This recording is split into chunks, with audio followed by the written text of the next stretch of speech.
సాంబార్ కారం ఎలా తయారు చేస్తారో మీకు తెలుసా? ఇదిగో ఇలాగ ధనియాలు, జీలకర్ర, ఉప్పు, తర్వాత ఎండుమిరపకాయ గింజలు వేయించేసి ఇలా ఆరబోయాలండి. ఆరబోసిన తర్వాత మిల్లుకి పంపిస్తారు. తర్వాత కారంలో కలుపుతారండి.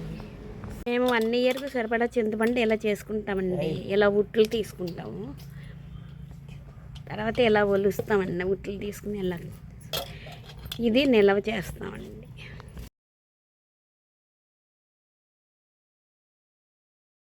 ఇలా ఉట్లు తీసిన చింతపండు 1 ఇయర్ సరిపడా మేము ఇలా దాచుకుంటామండి. ఎండబెట్టుకుని ఇలా దాచుకుంటాము. ఇది 1 ఇయర్ వస్తుందండి మాకు. ఇది కారం ఆడించుకుంటే ఎండుమిరపకాయలండి. మిరపకాయలు ఆడిస్తే ఇలా కారం వచ్చిందండి మాకు. అది పచ్చడి కారం, ఇది కూర కారం, సాంబార్ కారం. మామిడికాయలు వచ్చినాయండి. మామిడికాయ పచ్చడి దంచుతాము. చూడండి మామిడికాయ పచ్చడి కోసం ఎలాగైతుందో మా దుర్గ ఎలా కొత్త అది జీడి తీసేది మధ్యలోది మరి చెప్పేదేటి అది కదా. దీంట్లో ముందు వెల్లుల్లిపాయలు వేసారండి. అది ఒక కంచంలోది ఒక కంచం చూసేసి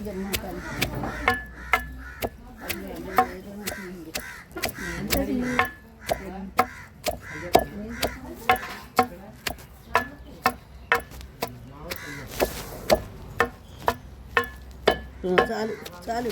అది ఈ వెల్లుల్లిపాయ గుజ్జు తాలింపు కట్టండి.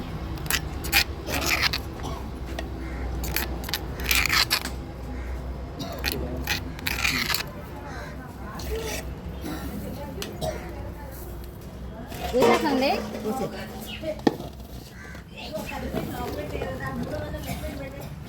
పుల్లబంద ముక్క పుల్లగానే ఉంటుంది.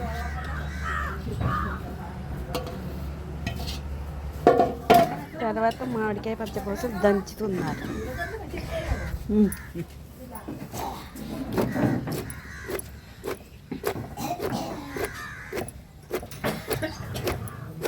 అందరికీ తెలిసే పచ్చళ్ళు చేసుకోవటం. దంచారండి. ఇలా తీసేస్తున్నారు. దీంట్లో కారం వేస్తారు. తర్వాత ఉత్తినే కారం వేసి కలిపేస్తారు. దీంట్లో కారం వేసి కలుపుతున్నారండి. రెడీ పచ్చడి. దీన్ని తాలింపు పెట్టుకుంటారు.